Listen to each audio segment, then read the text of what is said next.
Hey guys, welcome to our very first podcast. And I am joined by my first ever male feature, Hello.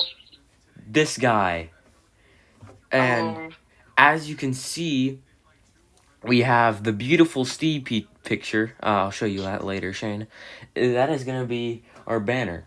But anyways, we are not here to talk about banners. We're here to talk about movies. So, today we're going to be talking about a movie that we both saw and we both liked. So, we're going to talk about it. Scream 6. Hello. You already said that. Hmm? You already said that, but okay. So, what we're going to talk about first is why we think the movie is good. Why do you think Scream 6 is good? It's just good. It's more into the future and the killers are like smart. It's pretty good. Kills and like the museum part. So, let's go through this movie scene by scene, if I can remember all of them, that is. And we are going to break it down and see why everyone loves this movie. So we start off with the first scene in the bar with, I don't know, a film teacher, and she's played by Samara Weaving. I wish she would have survived longer, but oh well. Can't prevent that. And I feel like, showing off the fake ghost face it's a little, how do I say this? I know it's different, yeah, but it's kind of messed up that he killed someone over a C-. Straight up. What? Like straight up, like, yeah. Of course, we get our first Scream call of the movie, and we find out that they actually revealed that they're trying to be. They were trying to be the killers, but well, of course they didn't exceed by his friend getting. What's the word? He gets decapitated. Discombobulated. No, his limbs and his head would get decapitated. Yeah, but it's something called. It's like. It's. I don't know. He just gets all of his limbs off, and even though we didn't get to see him, it's still actually a pretty cool kill, even though we didn't get to actually see it. Alright, and now I don't know where to go from here, because I forgot the rest of the movie. But I think the next... It cuts to, whatever her name is, the Wednesday girl, going to a party. Oh yeah, it does. Okay, so...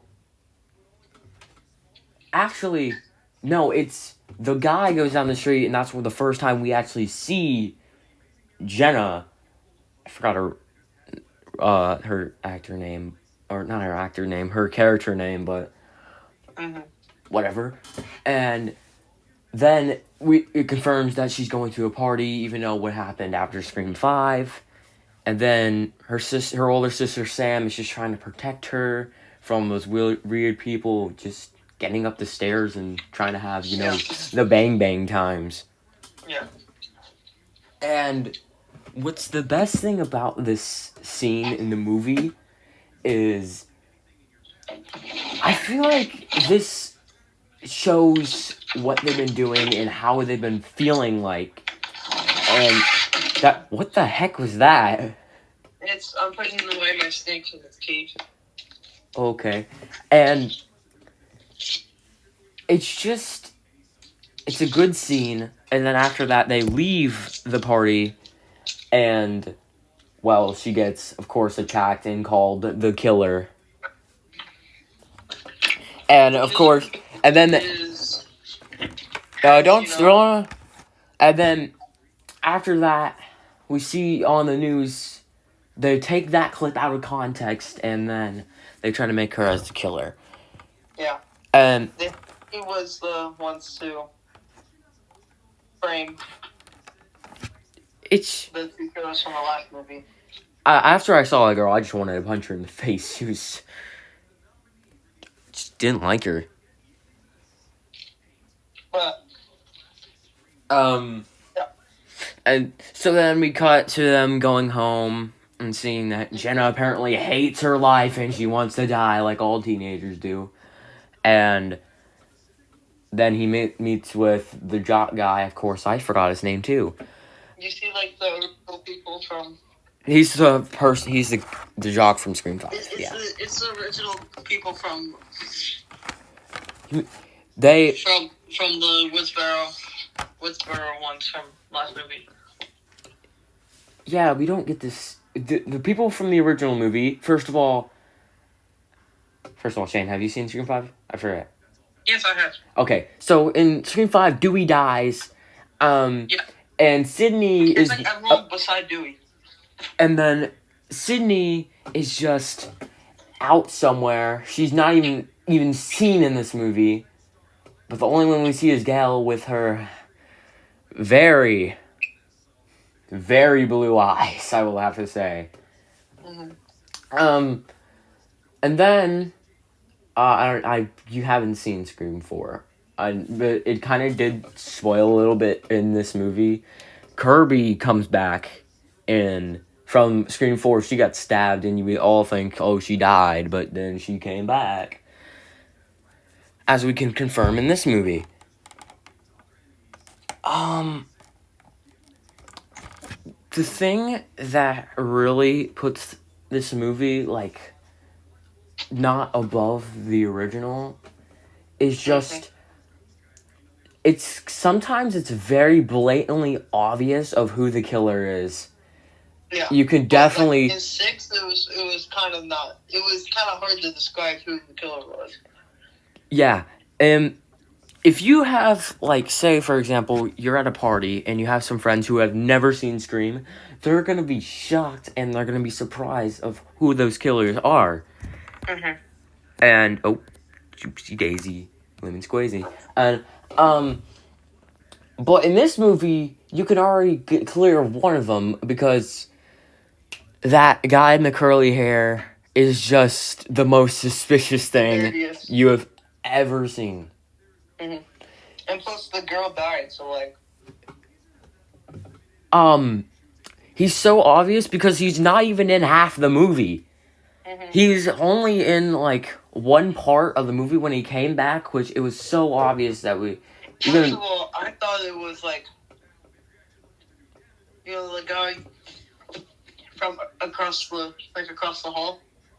Yeah, I can see. I was also thinking him, I thought it was him because he showed up after, like, the murders happened and stuff. But then, after that, you can confirm that he's not the killer. Yeah. But he doesn't do much in this movie. He does save, Sam and her friends, except for one who gets thrown off a ladder and dies by a dumpster. Oh, yeah, that one. That kill was pretty gruesome.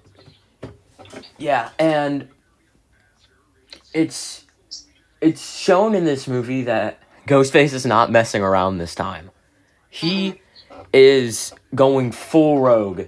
No, it's quote unquote, like, the kills and stuff are quote unquote based off the Stab movies.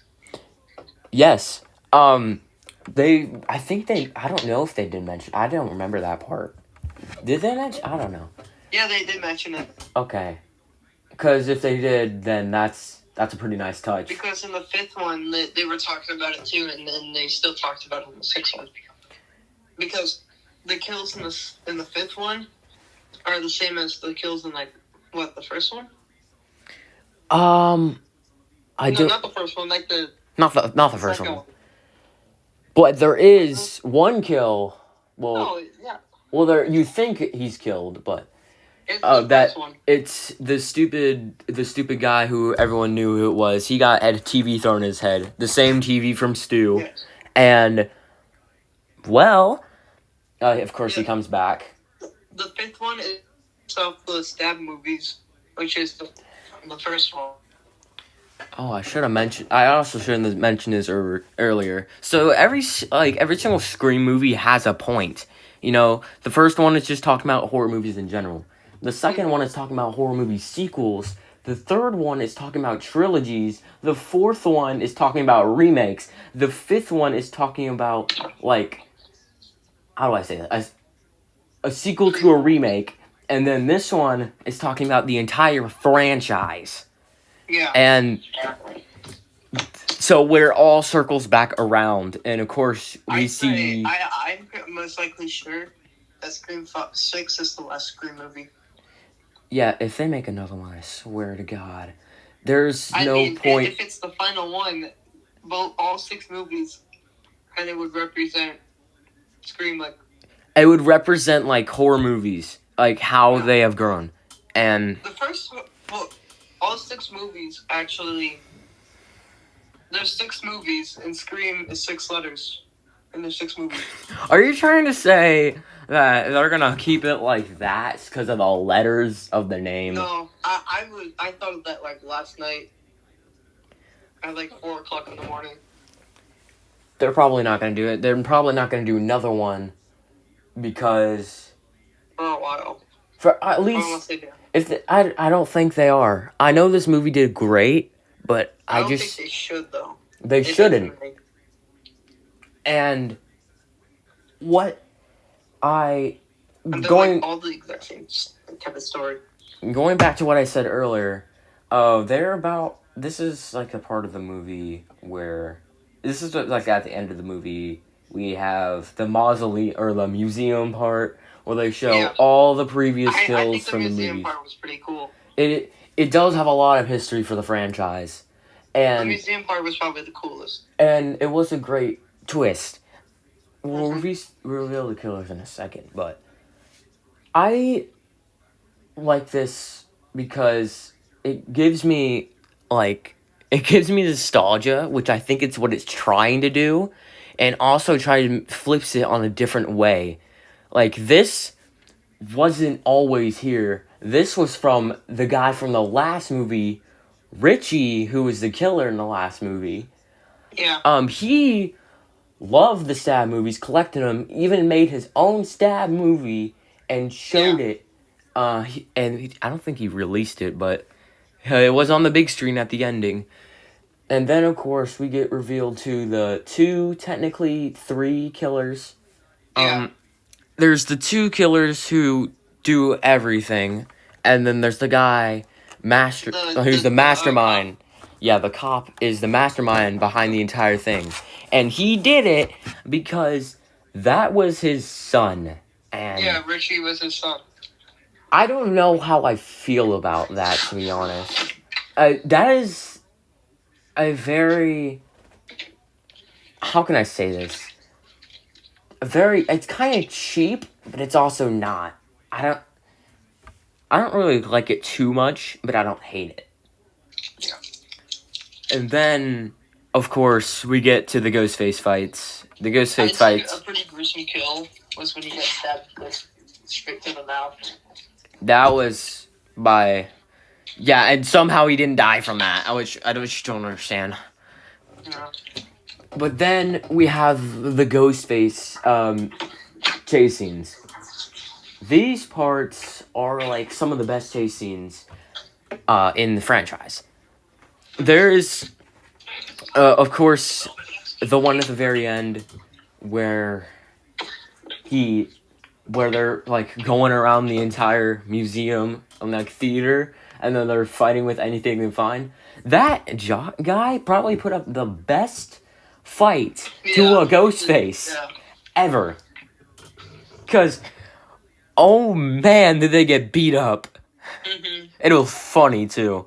But then, of course, he gets stabbed by both of them and somehow doesn't die? I know, like, he got stabbed multiple times by both of them. I don't understand. Yeah, I'm glad that he's still alive, but how is he not dead from that? It wasn't just like one stab or two. It was like 15 each. And it's... That part's kind of stupid. And... Yeah. And then I want to talk about my one of my least favorite scenes. Not because the scene is bad, it's because TikTok made it worse. So there is the one scene in this movie where the jock and Jenna kiss. TikTok has made it so much worse. They said they started making chips about it, and it was started getting plain awful. So fact that it was going trending. That's how bad it was getting. And I was just tired of it. I'm tired of it, just like I see the South Park videos with the stupid little phone game under it saying passed to one instead of saying part. It just ticks me off like that.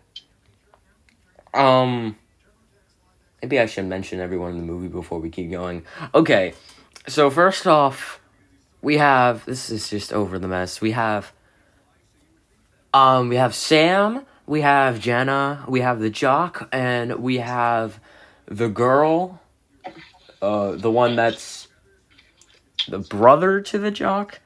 Those are like, the one that got stabbed in the stomach. Yeah, those are like from Scream 5. Those are the ones. That's from the they call it the Woodsboro murders and stuff like that. Yeah, they call that in every movie. And then, of course, the newbies. We got the daughter of the cop, which of course was the killer. We got which I thought died, but Well, of course, this is not the first time that happened though. That happened in the original Scream too, where you think Billy died, but he didn't. Because it was corn syrup. And but the other one was like. This one made it look. Real. Oh, it was a real person, but like. I don't know how they made that one fake, to be honest. It was way more brutal than Scream 1, because of course. But anyways. Then we got the kind of dumb girl, but also not. Who?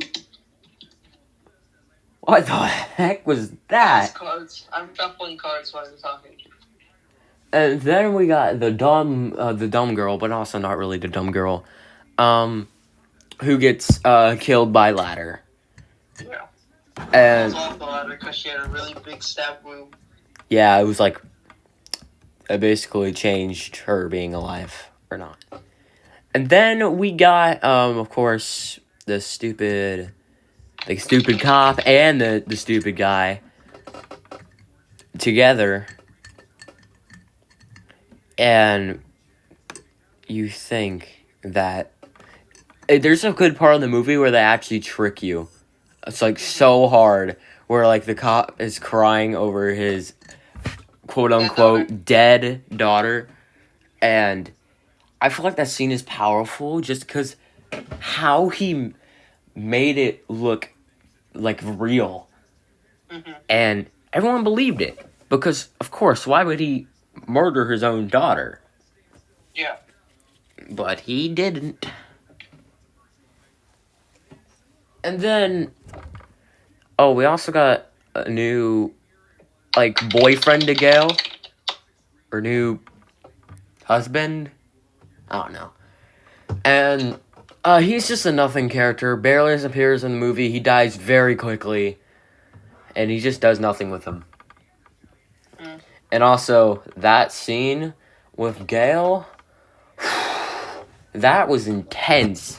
My heart was racing in the movie theater. I was like she was talking, is he actually gonna die? And she's like, what if I'm in your house or something like that? And then that guy dies. Yeah. And that entire chase scene where you think she died, even though somehow she didn't. You thought she died, but she didn't. Like so many people you think died, but they didn't. sometimes, yeah, they're fake, but then sometimes, like, how are they still alive? Are you coming over? Huh? Are you gonna come over? Not right this second. No, too bad. Also, Shane, we're in the middle of a podcast here. Come on. I don't care. Oh. And then, what else do we got in this movie? We already went over there. Oh, yeah, the final scene, not the one with the chase scene. We have the one where... The one where she puts on Billy's suit. Yes. And where the both sisters are fighting and killing them. This was gruesome. Very gruesome. Mm-hmm. Stabbed in the mouth. And then, I don't know, I forgot what happened to the other girl, to be honest. She got shot, I'm pretty sure. I don't... Okay, I'll take your word for it. Yeah, she got shot. And then, of course, Sam, who is the daughter of Billy, then puts on the suit and then messes with the cop like he did to her, and then he gets a gruesome stab into the eye, and then Jenna comes and then sees how brutal and like how much of a maniac she is, but she is just defending herself. And that's really all I gotta say about this movie. I mean, it's a good movie, good suspense, good kills, good. The characters aren't the best, but they're way better than characters like from Scream 3 or Scream 2. I'll be right back. You kids can talk. Okay, I guess. And the other thing that makes this movie great is it has to be the reveals. The reveal's great. Backstory about Richie, going back to that was pretty clever. Can't really lie. And then there's very suspenseful scenes in this movie. The train scene, we got the ladder scene, and then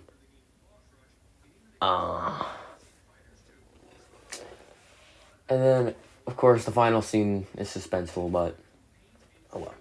Of course the final scene is suspenseful. But that's really all I gotta say about Scream 6. It's just a good movie, but it shouldn't have come up like a year after Scream 5. Because I was not expecting it to come out this early.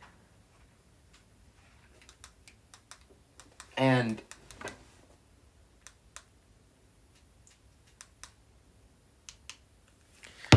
just the idea of going to a franchise was clever.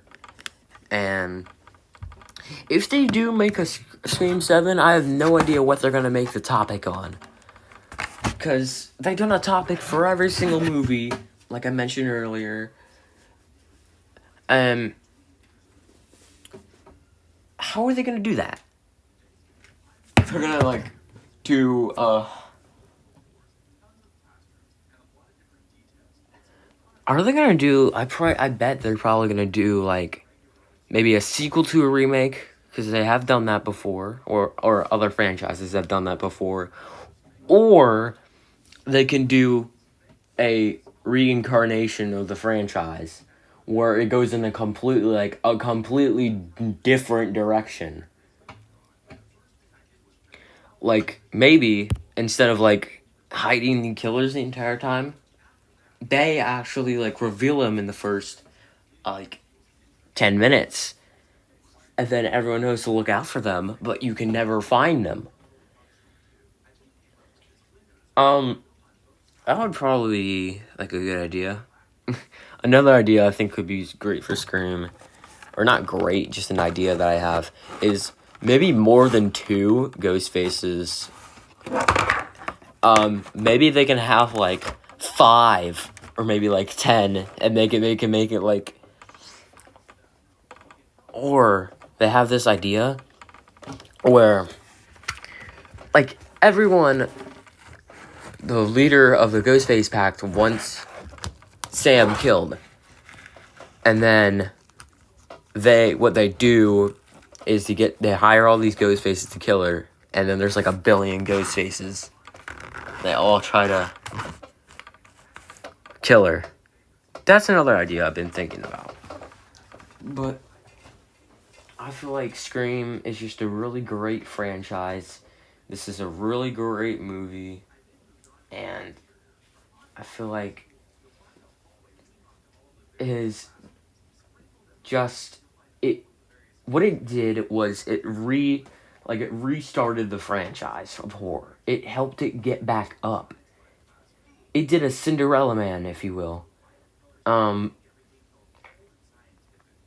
it gave more horror movies for the franchise. It really did big impacts on horror and movies in general. So that's where I'm going to leave it off for this podcast episode of, I don't know, the goofballs of Flea Street. There. But then I'll end it off. Shane can't end it off with me because he's not here. And I'll see you guys in another podcast. Bye-bye.